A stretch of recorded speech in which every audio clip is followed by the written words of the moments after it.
Well, hello and welcome to this week's episode of Political State from the Oklahoman. I'm Ben Felder, and joining me in studio is the Political State crew, Dale from the Capitol, Justin from the Federal Beat.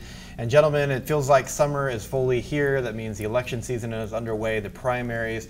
We're going to discuss that here in a moment, specifically the Democratic primary for the 5th Congressional District. We've talked a little bit about that race, wanting to know if a viable Democratic candidate will come out able to challenge Representative Russell in what has been a conservative district, but from the outside, or at least on paper, seems like it may be a little bit more competitive than in years past. But first, let's talk about Governor Fallin, Dale. The legislature has gone home, they're out of there, but her work still continues, or at least there's some things for her to continue to do, and that is sign some bills. And there are a few bills that are, kind of unknown on where she's going to go in terms of whether or not she's going to use her veto or pass them through. Right, really, they're all unknown. I'd say most of them are going to be signed, but of the dozens still left on her desk. But there are specifically 3 that we're watching closely because they're really interesting to a lot of people. One is about 10 commandments on public, on state property, on government property. Another one is the adoption bill, Senate Bill 1140. Has its own hashtag. It was What is that lobbied hashtag? Against hashtag 1140. Oh, okay. Or SB 1140. Okay. It basically would allow faith-based adoption agencies to continue practicing in Oklahoma and receiving state funds, while simultaneously limiting their client base to basically conform to their religious beliefs. Such as same-sex couples that want to Yes. adopt, yeah.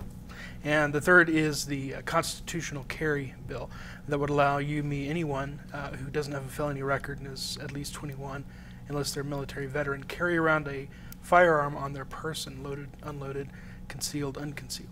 Yeah. Well, let's talk about the gun. The other two. Let's talk about the gun one first, because the other 2 are kind of interesting in the sense that, the 10 Commandments. I mean, that's some red meat for the conservative base. The adoption bill is too. Now, she's feeling some pressure because the opposition. There's been some in the religious community, some LGBTQ activist groups that have really mobilized, and some other progressives. So she's feeling that pressure from maybe outside of her political orbit on that, and has kind of given her some pause. But the gun one is interesting because, there obviously are conservatives that support it. The legislature pushed it through, but there are some conservative-esque groups that are not in favor of it. We've seen some business groups come out, law enforcement come out and say that this is something they don't want the governor to sign. So she's kind of in a tough spot right now. She is, yeah. She has to balance, is this good for public safety, or is this good for basic freedoms? And that was a big point, a big selling point that the author of the bill said, you're basically making me pay to exercise my right of the Second Amendment, pay the state and jump through a lot of hoops to be able to do this. On the other hand, and Justin, you made a great point earlier about the opposition that she's faced, or the questions about this bill that law enforcement have raised, and the concerns about whether it would be good public policy. Yeah, and we've seen, I believe that the state chamber has come out against this, or I know some business associations have. Yeah. And oftentimes some of these conservative groups end up being some of the best gun control advocates in the state sometimes, because they're thinking about the outside projection of the state a lot of times. These conventions and sporting events that come and are looking for places to come, and a lot of times professional sports leagues, conventions, other big events, they're not real too quick to want to go somewhere where they feel like everyone's going to be carrying a gun and where they kind of jeopardize security. Right, and then that's what you get when you invite people from outside of the state inside the state, is that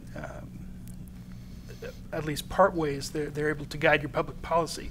If you want their money, you have to invite them and they have to feel welcome, right? And so that's, I think, with the state chamber, anytime that they come out against a bill like this, either the state chamber or really any business group, is because they want to bring that money in from outside the state. Yeah. And law enforcement, of course, worried about increased, incidents where they have to face off with people with guns, or just that unknown of who's carrying and who isn't. Certainly concerned for them. So, yeah, I mean, Governor Fallin has some easy outs if she wants to oppose this bill. I don't know what's going on inside of her head. I'm not going to guess. But if she wants to oppose this bill, it's very easy to say that I back these business groups or I back law enforcement. I mean, a pretty easy political out if she wants to oppose the bill. Yeah. And it's just, politically it's very easy for her to do. Like I said, she may support the bill. I'm not really sure, but politically it's almost easier just to be opposed to it here when you have these groups come out in opposition. And actually, you have to watch on the adoption bill, because there are some Republican states that passed bills that were perceived as being anti-gay, and some, colleges or pro teams said they wouldn't travel there. They, some convention people who were going to host conventions in the state pulled out, and so it can have an effect. You have to watch it. I don't know if that would happen in a case like this, but that's another incident where the ramifications are larger than you expect. It's not just on the bill; it can have those larger implications, and that's something that even in conservative states, some Republican governors have been weary of. Yeah, it's also a good example of what's different about actually being a governor and running for governor, because we've seen Chris Castile had a story not too long ago about where the candidates, at least on the Republican side, stand on this. Most, maybe all, but most of them had said that no question, they would sign this bill into law. They felt like this was good. Of course, that's what people want to hear at the town halls and the rallies that you're holding across the state. But I don't buy for a second that the majority of these candidates would just instantly sign this bill if it was them in the office. They would have to be weighing some of these ramifications just like she is. So it's definitely a different reality. And I don't know. Who knows what her thinking is? I almost said to her credit, but it's kind of hard to know. Hard to say without knowing what her thinking is. But she's not facing re-election, so she's weighing the decision, hopefully, I guess, on what she thinks is best for the state. But I'm sure she wants to please voters, but at the same time, her name's not going to be on a ballot later this year. This is why she's taken at least a week now to think about how she's going to go, whether she's going to sign it or whether she vetoes it. And there is a lot to consider. The OSBI came out and said, listen, if you sign this, if this bill becomes law, there are going to be a lot of people who are able to carry guns without additional background checks that the state requires for having a Self-Defense Act or the concealed carry permit, and that might be a deciding factor. Because you're talking about mental health, you're talking about state and local criminal background checks. You're also talking about dozens of state employees that OSBI says it's going to have to lay off within the year if they are no longer processing gun permits. Yeah, big business right there in that area. And also for law enforcement, catching someone without a permit to carry a gun is one of the big, you read about that a lot or hear about that a lot when, they're investigating some case. That's something they, as often an entrance into making some kind of case. You see that quite a bit. Timothy McVeigh is a great example. One of the examples that was brought up. He was brought in because he had a gun and he shouldn't have. Yeah, pulled over because of not having a license plate, but was arrested because of having a gun without a permit. Wouldn't it be interesting, and who knows where she's going to go on this, but we've talked about this before. This is the year where she signs, approves the biggest tax increase in state history. Is she going to go out signing I don't know if you can call this it's not a gun control bill. Obviously not that, but it's going to take the gun control side theoretically on an issue like this. And then who knows what about the adoption bill? She may go out as one of the more progressive. I say that jokingly, but it'll be interesting to see that at the end of her legacy, end of her tenure, some of the things that she's done. It's kind of surprising given where we probably would have guessed a few years ago. The Governor Fallin has made a lot of decisions on either side of so many issues. She's vetoed gun legislation before. Yeah, she has, yeah. That was proposed by the very same kinds of authors who proposed this. And she's signed a lot of gun legislation. She's proud of her record on gun law. The Second Amendment Association in Oklahoma really doesn't like her that much because she has vetoed some gun deregulation bills. But really, this is one of the biggest deregulation bills that we've seen come out of the legislature, if not the biggest, because it's completely doing away with the permitting process for being able to carry a gun in public. Yeah, and we don't really have any indication really where she's leaning on this at all, or no indication at all. Or when she'll sign. What's the deadline for her to get this done? Deadline is at the end of next week. Okay. If she doesn't sign bills by, I believe it's midnight on the 18th, then they are automatically vetoed. I was told by someone in the governor's office that she probably won't pocket veto. That nothing will get to that stage. She'll probably just make a decision on any number of bills, and that makes sense. Why avoid making a decision on something when you can just make the decision? Yeah. Well, definitely it would be interesting to follow that. Could happen any minute. Could happen next week. Obviously, you'll have the coverage on that. Justin, let's switch gears a little bit to the 5th congressional race. The only race right now is on the Democratic side. Russell is waiting to see who's going to take him on in November. We have 5 candidates. Is that right? 6 Democrats. 6 Democrats running for the primary. I should point out, Russell does have 2 primary challengers. One of which told me he didn't mean to get in the race. He thought Russell was running, or was not running rather, so he was going to jump in. He does have one other challenger, though I don't expect a difficult primary for hence my Congressman Russell. Setup that Russell is waiting for. Sure.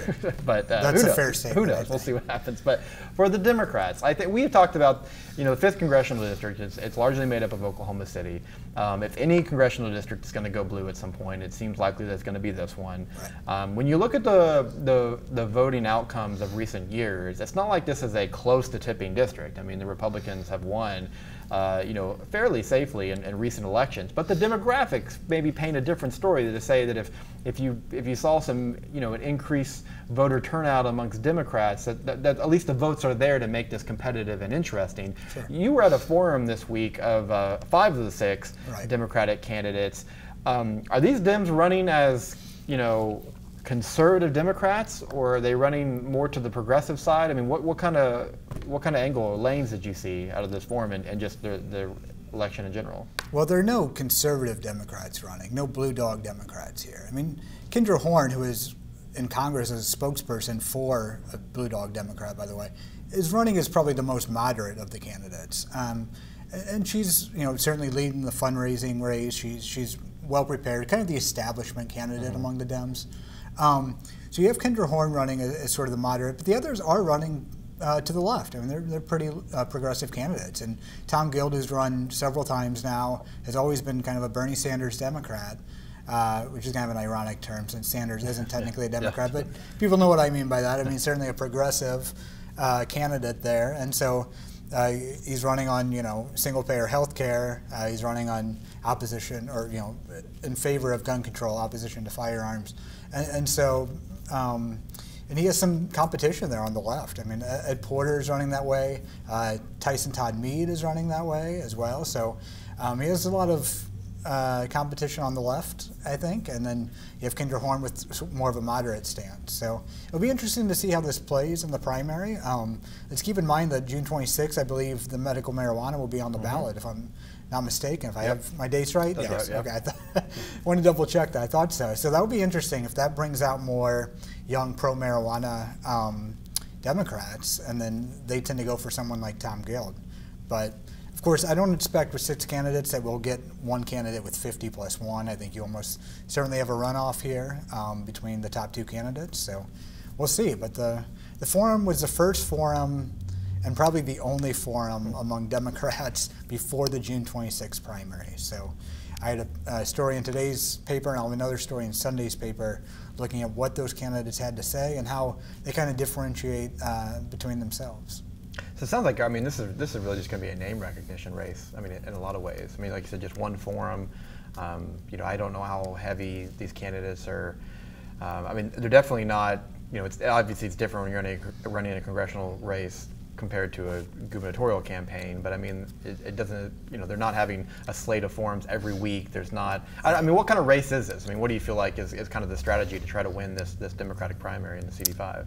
I think in the primary it's sort of a grassroots race. It's kind of a door-to-door race. Tom Guild would have name recognition just from running several other times. Kendra Horn, with quite a bit of fundraising, will be able to spend money to get her name recognition out there. So I think those 2 probably have the best shot looking at it right now. But you have some others in there who are kind of X factors. I mean, Tyson Mead, a musician, is a very different congressional candidate, pretty well known in Norman and the music community around here, but I don't know how that transcends to vote. That's just something that as a congressional or as a political writer you don't come across very often. So there's some interesting X factors in there, and it'll be difficult to tell, but I think Tom Guild probably has the most name recognition to start. I think Kendra Horn, with the most money and organization, would also be a pretty strong candidate, I think, too. So that's kind of where we're looking at as well. But someone like Elizabeth Britt, former Marine, transgender Marine, has a lot of has some interesting constituents as well, or an interesting voting bloc, and Ed Porter has kind of a populist, blue collar approach to his candidacy, just on kind of a shoestring budget, which I think really sets him back in this district and most districts. But it'll be interesting, and we'll see what comes up. But yeah, we're looking at 6 or 7 weeks until the primary, and this will most likely be the only forum. From talking with candidates, they don't expect another one. So yeah. Read as much as you can in the coverage of this one, because I think that's going to give us our best sense. Of course, I'll have more coverage between now and the primary, but this forum was probably our best look at how the Democrats compare with one another. Yeah, I think you're right to kind of bring up the fact that medical marijuana will be on the ballot, and I'm curious how that's going to impact the, whose base comes out, because maybe if you are Kendra Horn with a more moderate base, maybe medical marijuana isn't what inspires you to come out. You're a Democrat living in CD5. I mean, you've got the Democratic primary, for Congress. Who knows how exciting that is to Democrats. And then you've got the medical marijuana. I mean, there's really not a lot, not like it is for Republicans, where they've got a governor's primary going on that's probably going to be, the headlining, part of the ballot for them. For Democrats, I mean, this is going to take some motivation maybe for Democrats to come out. I would think. Yeah, I think primaries are always interesting because you're taking a pretty small segment of the population, even of the voting public, and they're going to decide this race. So who can get their people out there is going to be huge, and then who can do it again in November is really big, because that's what we talk about when we talk about the demographics of this district. If you look at this district on paper, it could be a blue district, or at least a purple toss-up district. I mean, we talk about African American votes, Hispanic votes in parts of Oklahoma City, and this is a district that, if it voted along those lines, would be very, very close, if not a blue district, actually. But instead, those groups just do not vote in the same totals that, say, evangelical voters do, who are really in favor of Russell. I mean, Russell is an evangelical himself, a social conservative. They vote in very high numbers, and so that has kept this district red. But everybody I talk to, I mean, even Republican strategists, believe this district is trending blue. Yeah. It's just how fast. I mean, if it can do it in however many months we have here, 5 or 6 months before November, people are skeptical. Certainly on the right, they're skeptical. And this, I think, is still a red district, but in a blue wave election, as we've talked about on the show several times now, in a very big blue wave election, it could be close. Yeah. How often did Trump's name come up at the forum? Some, not all the time. Not as much as I would probably have guessed. On the topic of education, Betsy DeVos comes up quite a bit. So it probably gets a little closer. On the issue of healthcare, Tom Price comes up a lot. So it's a little more narrow. Obviously, there are no pro-Trump candidates among the 6, but I don't think it comes up as often as you might suspect. We've talked about this before. I mean, I don't predict that the Democratic candidate. Well, maybe there will be some, but I'm guessing that the Democratic candidate in CD5 is not going to be running on an anti-Trump agenda in the way that you may see other, Dems across the nation in November. Even though we talked about there may not be as many moderate Democrats in this bunch, I think that seems like that might be a hard strategy right now. I think it's going to be interesting. We still have a lot of time. I mean, between now and November, a lot of things can change. I remember several months ago we were talking about issues like healthcare as being more prominent even than it is today, and stuff like that. Trump has the chance to maybe see some of his polls go up. Maybe Republican voters start to get really defensive about the guy that they voted for and they want to defend him. I don't know. It's just going to be interesting, and I don't think. This is not an aggressive statement to say, but unlike some maybe more progressive districts where a Democratic candidate is running on an anti-Trump platform, I'm just guessing that might not be the case here. That's just a guess. I don't know. It wouldn't be as overt. It wouldn't be as constant. Yeah, it'll come up. But any Democrat would be smart to run on issues right now, and of course some anti-Trump criticism will come up in that. And when Trump has his more bombastic moments. If he has various scandals that come up and Russell is asked to defend them, then Democrats are going to pick on him that way. But I don't think it's going to be constant anti-Trump. They'll pick their battles if they're smart about it, frankly. Yeah. Yeah, we're going to be interesting to watch, definitely. So you said you have another story in Sunday's paper about this race. About this race, about the forum, and just the way there's some different personalities on the Democratic side. Really, much of what we've just discussed here. But hopefully, if you watch, you can also pick up Sunday's paper. But it's a lot of what we just discussed, frankly. I mean, where are they running? How are they running? And how liberal are they going in their candidacies? And so much of what we just discussed here, actually. Yeah, a little more than a month before the primary election, not just for the Democratic primary in CD5, but you've got, as you reminded us, there is a Republican primary for on the other Republican side for CD5, and then obviously the gubernatorial primaries and a slate of other issues as well that we'll be talking about in future episodes of Political State. Well, guys, thanks so much for your time today. That's going to do it for this week's episode. We'll be back next week for another edition of Political State from the Oklahoman. Thanks for joining us.